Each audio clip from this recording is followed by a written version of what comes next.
My mother-in-law stole my newborn's name for her daughter's baby. But when they got sued over it, they learned the hard way.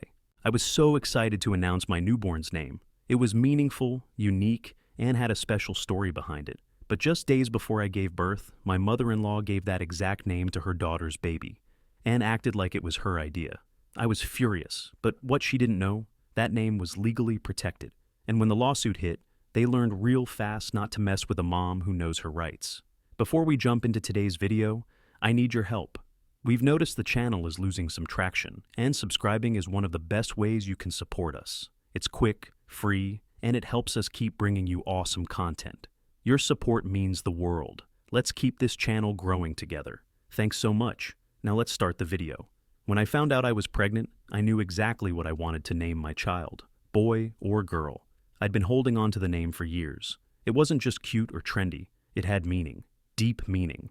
The name came from my grandmother, a woman who basically raised me after my mom passed away. She was kind, tough, and full of love. She used to say, "Names carry power, sweetheart. Pick one that tells a story." So, when my husband and I agreed to name our daughter Ilawan Sage, I was over the moon. Ilawan because it meant elm tree and felt peaceful and poetic, like my grandma. Sage because she always used to grow it in her garden. It was perfect, our perfect. We kept the name a secret from everyone, except my husband's immediate family.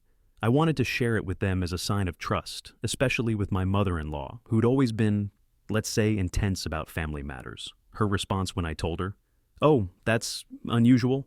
I thought maybe she didn't love it, but whatever. I wasn't asking for her approval. I just wanted her to feel included. A week later, we were having dinner at her house when her daughter, my sister-in-law, dropped a bombshell. "We've decided on a baby name too," she said, grinning. "If it's a girl, we're going with Ilawan Sage. Isn't it beautiful?" I froze. My fork literally dropped onto my plate. I glanced at my husband, who looked just as stunned. My mother-in-law, smiling like she'd just pulled off the greatest prank of her life. I laughed, thinking it had to be a joke. It wasn't. "Oh, sweetie," my MIL said, touching my arm. "You can always pick something else. You don't own a name." But, actually, that's where she was wrong, because what she didn't know was that I'd taken my grandmother's advice to heart in more ways than one. And the name Ilawan Sage wasn't just special, it was protected. The ride home from that dinner was dead silent. My husband kept glancing at me like he expected me to explode, and honestly, I almost did. They didn't just take a name. They hijacked something deeply personal, something tied to my family, my grief, and my future daughter. And the way they brushed it off like I was being dramatic, infuriating. "She didn't even ask," I said finally, staring out the car window. She smiled in my face and handed my baby's name to her daughter. My husband sighed. "I'll talk to her." I didn't know she'd tell Kayla, or that they'd actually use it. But I wasn't waiting around for polite conversations, because here's the part they didn't know. When I'd shared the name with my MIL, I had already filed a trademark for it. Yep, Ilawan Sage wasn't just a sentimental name. It was also the name I'd chosen for a baby product line I'd been developing quietly for over a year. Diaper bags, onesies, natural lotions, all under the name Ilawan Sage Baby Company. I'd locked down the domain, the logo, the business license, everything. It was going to be my next chapter, mompreneur life. And I wasn't about to let my name, my brand, and my baby's identity get stomped on for someone else's Instagram aesthetic. So I called my attorney the next morning. "I know this might sound petty," I said, "but someone just tried to use the exact name I trademarked, and they knew it was mine." He didn't even hesitate. "If it's a registered trademark and they use it commercially or online in a way that causes confusion, you have grounds for enforcement. Want me to send a cease and desist?" Oh, I did. I really did. Because I wasn't just protecting a name, I was protecting my legacy. Something my daughter could grow up proud of. And when my mother-in-law and sister-in-law got that letter, let's just say, the smug smiles disappeared real fast. The cease and desist letter was sent via email and certified mail to both my mother-in-law and my sister-in-law, Kayla. It was direct but professional. "You are hereby requested to immediately cease use of the name Ilawan Sage in any public, digital, or commercial setting. The name is a registered trademark of Ilawan Sage Baby Company, and continued use may result in legal action." Less than 24 hours later, my phone blew up. My MIL called 5 times in a row, then texted, "You're seriously suing family over a baby name? What kind of mother are you?" I didn't reply. Then Kayla chimed in, This is absolutely insane. You don't get to own a name. I already announced it on Instagram and everyone loves it. Oh yeah, turns out she'd already posted a gender reveal with the name Elowen Sage in a custom balloon arch and branded onesies from Etsy. Full-on influencer moment. Blessed. But that post? That was where she screwed up. Because once she used the name on branded content, merchandise, game over. That gave my lawyer exactly what he needed to take the next step, a formal infringement claim. And then came the fallout. Instagram reported the post, the custom Etsy seller received a takedown request. The baby shower invite that said, "Baby Elowen Sage is on the way," pulled after the printer was contacted. They thought I wouldn't actually go through with it. They thought I'd back down because family, but I didn't, and it got worse for them. Kayla's mommy blog, which she'd been quietly building, was suddenly flagged for trademark violation. Her little plan to launch her own baby brand, sidelined, temporarily taken offline. Meanwhile, my business, thriving. The buzz from the drama actually helped.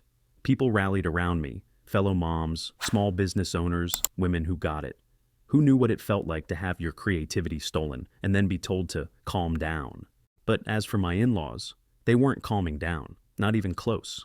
And when they decided to lawyer up and fight back, thinking they had a case, let's just say, they weren't ready for what came next. A week after the cease and desist letter, I got wind that my mother-in-law and Kayla had hired an attorney. Well, a guy from a billboard anyway. You know the ones. Injured? Call now. Types who usually handle fender benders, not trademark disputes. Still, I wasn't worried. I had receipts. The trademark for Elowen Sage Baby Co. was real, active, and ironclad. My lawyer had done it all by the book, filed early, listed the goods and services, locked the name down months before Kayla even got pregnant. Their lawyer's first move? A strongly worded letter claiming I couldn't possibly enforce a trademark on a name being used for sentimental, personal purposes. But here's the kicker. They had already commercialized it. They used it in a blog post promoting upcoming baby products, and Kayla's little Etsy collab was linked in her Instagram bio. Boom, intent to monetize, right there in public. So, my attorney clapped back with documentation, screenshots, IP registry records, everything. And then he added one final beautiful line. Should this proceed further, we will pursue damages for infringement, including legal fees and all profits earned from the unauthorized use of the mark. That's when the panic started. First, I got a text from my MIL that just said, "Let's talk. We can fix this." Then Kayla emailed me directly, asking if we could come to some understanding woman to woman, followed by a veiled threat. It would be a shame if the family never recovered from this. Oh, honey, you tried to steal from me, gaslight me, and profit off my idea. And now that you're losing, you want to talk about family. Nah. My response was short and surgical. My business, my brand, my daughter's name. You made your choices. Now deal with the consequences. The silence after that, delicious. But the final blow came a few days later, when their lawyer quietly withdrew representation. Apparently, once he realized they had zero legal footing, he wanted no part of their disaster. And that's when the real fallout began. Not just legally, but emotionally. Because their next move wasn't just desperate, it was downright pathetic. The switch flipped almost overnight. The threats stopped. The angry texts, the guilt-tripping emails, all vanished, replaced by apologies, fake, desperate, late apologies. My mother-in-law sent flowers to our house with a handwritten note. We let things get out of hand. Families shouldn't fight over names. Let's move on, for the baby's sake. For the baby's sake. The baby she tried to erase from her own family by hijacking her name? Kayla followed up with a long DM, all lowercase, all vibes. I didn't realize how serious the trademark stuff was. I thought it was just a cute name and didn't mean to steal anything. Plus, let's not ruin the whole family over this. Ruin the family? Nah. I didn't ruin anything. They did. When they decided that my daughter's name, my business, and my boundaries were theirs to trample. My husband, bless his diplomatic soul, tried to mediate behind the scenes. But even he couldn't deny it anymore. They'd crossed every line. And now, they were only sorry because they lost. I told him, they can apologize. That's fine. But that doesn't mean I owe them access to our daughter. And that's when I made the biggest decision yet. I told my mother-in-law she was no longer welcome at the hospital when the baby was born. No photos, no first visit. No grandma photo shoot for Instagram. If she couldn't respect my child's name, she didn't get to parade around pretending she respected her existence. You'd think that would finally humble her. But nope. Instead, she showed up to my baby shower, hosted by my best friend, and tried to make peace by handing me a onesie that said Little Sage across the front. No joke. I stared at her in front of 30 people and said, "Cute. Did Etsy send you the takedown notice before or after you ordered this?" She left 5 minutes later, and we haven't spoken since. The crazy part? I wasn't even mad anymore. I was free. Free from needing approval. Free from playing nice. Free from thinking family meant tolerating disrespect. And when our daughter was finally born, healthy, beautiful, and proudly named Elowin Sage, I held her in my arms and whispered the words my grandmother always said, "Names carry power, sweetheart." And mine would carry hers with pride. After Elowin was born, things got quiet. Eerily quiet. No one from my husband's side came to visit, not even a card or a call from my mother-in-law. For a while, it bothered me. I wondered if maybe I'd taken it too far, if drawing a hard line had created an irreparable rift. But then I looked at my daughter, sleeping peacefully in my arms, and remembered exactly why I'd done it. This wasn't just about a name. This was about respect. About the kind of environment I wanted my child to grow up in. One where boundaries meant something. One where manipulation and entitlement didn't get a seat at the table. Still, the fallout hit harder than expected. My husband found himself stuck in the middle, torn between the family he came from and the one he was building. His sister, Kayla, tried to act like nothing had happened. She sent him a message congratulating us on the baby, saying she hoped we could all move on eventually. But there was no moving on without accountability. Not after the lies, the legal battle, the public posts pretending she was the victim. So my husband, who had been quiet for most of the drama, finally spoke up. He messaged his mom and sister and told them, firmly finally, that if they wanted a relationship with our daughter, it would have to start with a real apology. Not flowers, not fake peace offerings. A real conversation, with honesty and humility. Days passed, then a week, and still nothing. It became clear they weren't ready to take that step. Maybe they never would be. And that's when we made peace with a painful truth. Sometimes losing people is how you protect your peace. Because silence from toxic people, that's not a punishment, it's a gift. Months passed, life settled into its new rhythm.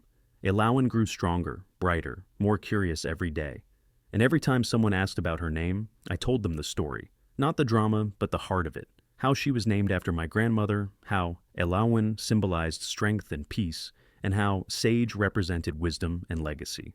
But of course the other version of the story kept floating around too, thanks to Kayla. She'd gone from influencer in the making to silent on social media after her mommy blog fizzled. But recently, she'd started posting again under a different username. The content was vague. Lifestyle quotes, baby pictures with no names, subtle jabs like, just because someone has a trademark doesn't mean they have a heart. Eye roll. But then, one post caught my attention. It was a photo of her daughter, who'd been born just weeks after Elowin, and in the caption, "Welcome to the world, baby ES." Oh, you've got to be kidding me. Even after everything, she was still clinging to it. Too proud to say the name, too bitter to let it go. I didn't engage, I didn't comment, I didn't send a cease and desist sequel, because by then I didn't need to. Everyone around us already knew the story. Friends, extended family, old classmates. It had made the rounds and people remembered. And that name? It wasn't hers. It wasn't Kayla's. It was ours. I was building something real with it. Elowin Sage Baby Co. had gained traction, thanks in part to the attention the drama had stirred. Orders were rolling in. Supportive messages from other moms poured through our inbox. People weren't just buying the name, they were backing the story behind it. Meanwhile, Kayla was stuck living in the shadow of a name she couldn't have, posting around it, hinting at it, trying to hold on to something that was never hers to begin with. And honestly, that was the most poetic justice of all. She'd stolen the name thinking it would give her clout, identity, something to build on. But names don't work like that. They carry power only when you carry the truth behind them. And mine? Mine came with a legacy, a purpose, and a future my daughter would be proud of. By the time Elowin turned 6 months old, everything had changed. And not just in the way babies flip your whole world upside down. My brand, Elowin Sage Baby Company, was thriving. The name that once sparked a full-blown family meltdown was now featured in mom blogs, local artisan markets, and a few curated baby boutiques. But more than that, it had become mine again. Ours. Every package I shipped out felt like a little win. Not just as a small business owner, but as a mom who refused to be steamrolled. It wasn't about revenge anymore. It was about resilience. One day, while restocking baby balms and folding tiny logo-stamped onesies, I looked over at Elowen, lying on a blanket, gurgling at the ceiling fan, and I realized something. They tried to take something that belonged to her before she even entered the world, and they failed. I didn't just protect a name, I protected a story, a future, a connection between generations that no one else could ever understand, let alone claim as their own. My mother-in-law still hasn't spoken to me since the baby shower stunt. Kayla occasionally posts vague quotes about learning from betrayal and forgiving people who never said sorry. But honestly, let them. I've moved on. The people who stayed, my husband, my friends, the community of moms who cheered me on, they're my real family now. They understood that this wasn't just about ego or being petty. This was about being heard, about being respected. And one day, when Elowen's old enough to ask where her name came from, I'll tell her everything. Not the drama first, but the why, about my grandmother, the garden sage, the strength in soft things, and the reason I fought so hard to make sure her name meant something. Because names carry power, and hers carries the kind of power no one will ever take away again. If this story taught me anything, it's this. You don't have to stay quiet just because the people crossing your boundaries call themselves family. Respect isn't automatic, it's earned. And once you become a parent, protecting your child's future means standing up, speaking out, and refusing to be dismissed. For some people, a name is just a label, but for me, it was a legacy, a promise, a connection to the strongest woman I ever knew, and the daughter I was determined to raise with that same strength. So, if you've ever had something deeply personal stolen, dismissed, or disrespected, know this: you can stand your ground. You can defend what's yours. And you are not overreacting for demanding boundaries, whether it's with strangers or the people who share your DNA. Have you ever had someone close to you cross a line they never should have touched? How did you respond? And would you do it differently now? Share your story in the comments. I'd love to hear how you protected your peace. And if this story hit home, please like, subscribe, and share. Your support helps us keep telling these powerful personal stories and keeps this community growing stronger with every video. Thanks for watching, and remember, names carry power. So does your voice. See you in the next one.